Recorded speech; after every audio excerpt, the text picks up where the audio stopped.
to the VLC testbed, also known as Visible Light Communication testbed at the Department of Electrical Engineering at the KU Leuven.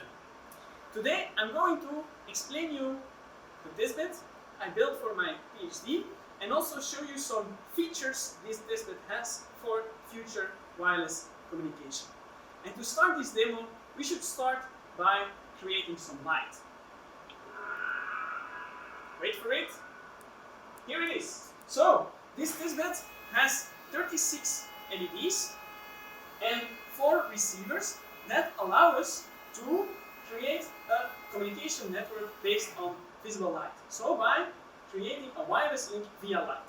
In order to do that, we change the intensity of the light to encode information with receivers that are able to decode this information and transmit it to a microcontroller to be able to receive it.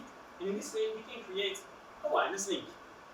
Now, what is important in such a network is that we can do channel measurements. We want to know which LEDs are close to the receiver in order to enable them for that receiver so they can collaborate together to improve the signal strength. This also means that, for example, that an LED far away should not be enabled for that receiver because it's too far and it does not result in a good signal strength. So let us show you an example of these channel measurements. First, we will turn off the light again in order to highlight the channel measurements. And as you can see, we do it in a sequential order. So all the LEDs, they are sending their ID, and the receivers are able to detect this ID and also their signal strength of the signal in order to get the channel measurements. And you can see, okay, we do this here in a sequential order, but of course in a more optimized system this can also be done in parallel, but here it's just for visualization purposes.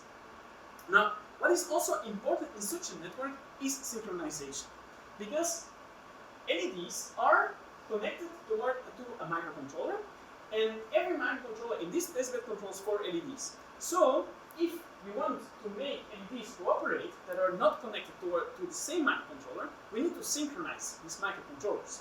Otherwise, they are not sending accurate timing information. The timing information is gone, and therefore we need to synchronize. How do we do it in this testbed?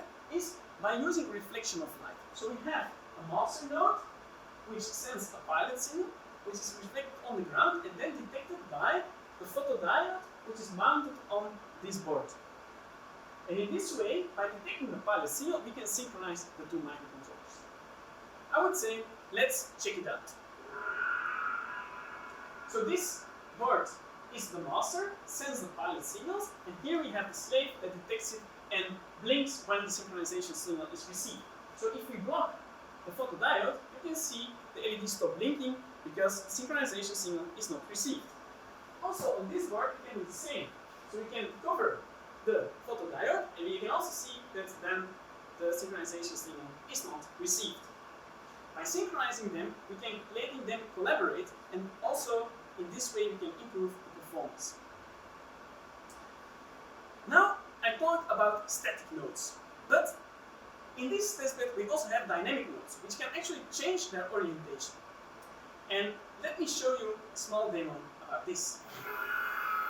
First, we move the receivers towards the end of the testbed in order to be able to move them afterwards again. And then we enable the light only on the LEDs that can actually change their orientation. And we have 4 in this testbed, and we will enable the light of them. Now, in order to change the orientation, we have 2 servo motors. And the 2 servo motors can actually adapt the orientation of the transmitters. And this allows it then to create a spotlight on the receiver and also follow it when the receiver is actually moving. And this is important because a bright spotlight means a good signal quality, a high signal to noise ratio, and therefore a strong channel. And therefore, we can increase the data rate. Now, in this testbed, we do not only can change the orientation of the transmitters, but we can actually also change the orientation of the receivers. Here, We have also two servo motors that can also change their orientation. And in this way, we can study problems where we want to create a very reliable, or situations where we can create a very reliable communication link. For example, by tilting both the transmitter and the receiver together in order to boost single strength of the communication channel. So, this brings me to the end of my testbed. All the LEDs are back, and they are all shining a light in this world of today.